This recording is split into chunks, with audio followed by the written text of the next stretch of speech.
I expect the offense to do better next week. I expect Bo to look a little cleaner next week, a little less rusty next week.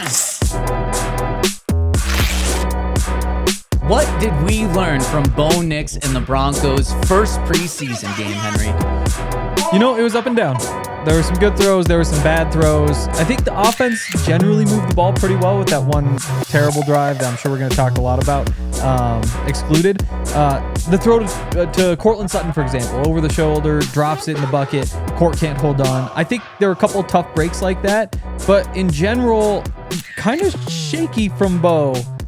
And that's before you even talk about the safety. No, without a doubt, Henry. I mean, the crazy thing about that, though, is we're looking, despite Bo having a tough game himself, we're looking at this entire game so differently from Bo Nix's lens. If Courtland Sutton catches a ball that was placed perfectly in his hands, I think that changes everything. Broncos, I think, would be in San Francisco's territory after that catch, and then you're rocking and rolling. You just had a very big-time play there. Bo's feeling it. You probably go down and score a touchdown. And now it is against the second-string 49ers defense, but it's still like, okay, we're feeling good. I think that first drive was the first drive in Bo Nix's preseason career where he didn't score.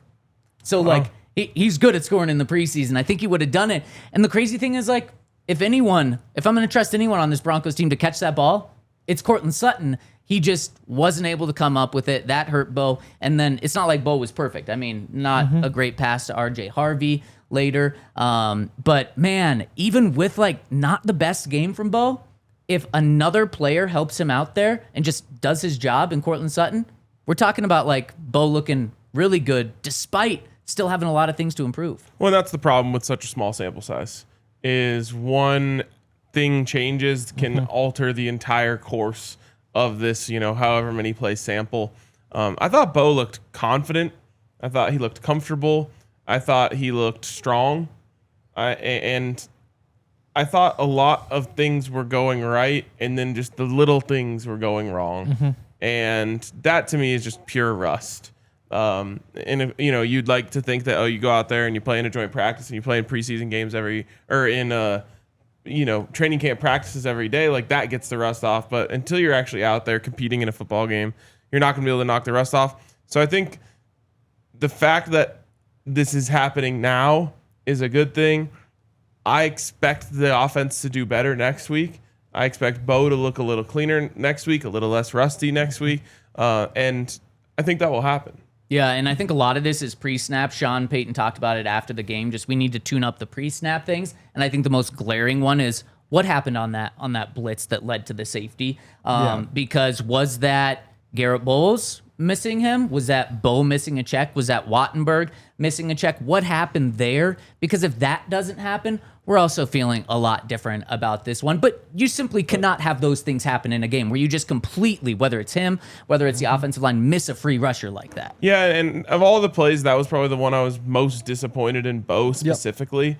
And it's because of everything you just mentioned. But additionally, he didn't have to do what he did. I think he could have tried to make a play a little more. And then as I was kind of drilling him for that in my own head, I also realized maybe he just didn't want to take a hit. And in a game, he's thinking okay, let me try to spin back the other way, or let me try to stiff arm this guy and see what I can do. And I wonder if just maybe because it was the preseason, he was okay, let's just get out of here, not get hurt like Anthony Richardson. And if so, brilliant, Bo. Yeah. Don't get hit in the preseason. Yeah, I'm pretty sure it was Troy Franklin who got a hand on the blitzer and then just kind of turned around, a little slant, a little drag, and he was open. He was right there. But maybe he would have taken a hit if he tries to make that pass. Pocket, yeah. The big thing is if you want to make that move where you just really sweep back around, you have to let the corner get inside first. Because if he's still out here when you try to make this big move, he's just going to come right to you. Yeah. You have to bait him inside. So the timing of that move was off. He was also at the 4-yard line when he realized the blitzer was coming. And so to turn that into a safety isn't ideal. There are ways to get rid of the ball. Even the intentional grounding there. Boom. Just self-sack. You're at the 4-yard. Yeah, you're the self-sack.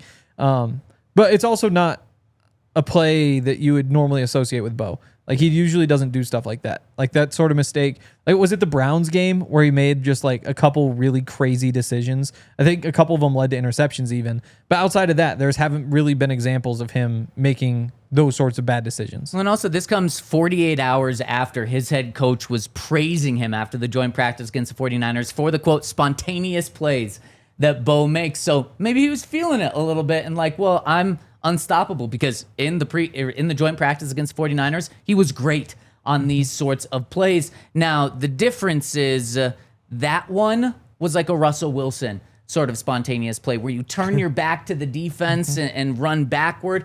The spontaneous plays that he's been making all throughout training camp and we saw last year is stepping up into the pocket or stepping to the right when you're in the pocket and pressure is there. So there are limits here, and maybe he was just feeling extra good because of how good the joint practice went. But I'm not worried about that one because that is so different from what we've seen from Bo over the last 12 months when we've been watching him every single day. It's just a play that it's good to get out in preseason instead of week 1. I will say on a positive note, I loved the throw to Troy Franklin on 4th down.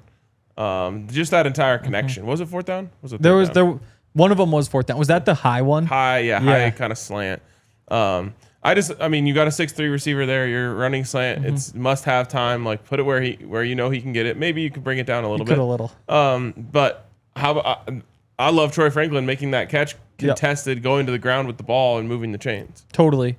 I mean, I thought it was too high the entire way. Like I was like, oh no, Bo just missed this. And then Troy reached up and plucked it. And I was like, oh, never mind. It's fine because that's something that Troy does now. Yeah. And I mean, just to, maybe this is spin, maybe it's not. If you put it in his chest, it's easier for that defender to get their hand in there. Yeah. I like that. That part's true. We can't emphasize enough how good the pass was to Courtland Sutton. I mean, it's exactly where you want it to be. And 99% of the time, Court comes down with that. I think in a game, he absolutely comes down with that. So I think if he catches that, all things are different. You love to see the Oregon to Oregon connection. And you love to see... there were some throws that I did love to see. The inaccuracy of Bo was just uncharacteristic as well. Yeah, which just does not concern me because that is not the type of quarterback that he is. So overall, I wasn't as down on Bo as the stats would present, as people would present from freaking out over these last 36 hours. Agreed. Yeah. All right, so that's how we're feeling about Bo. Well, with that said, let's Bo, baby.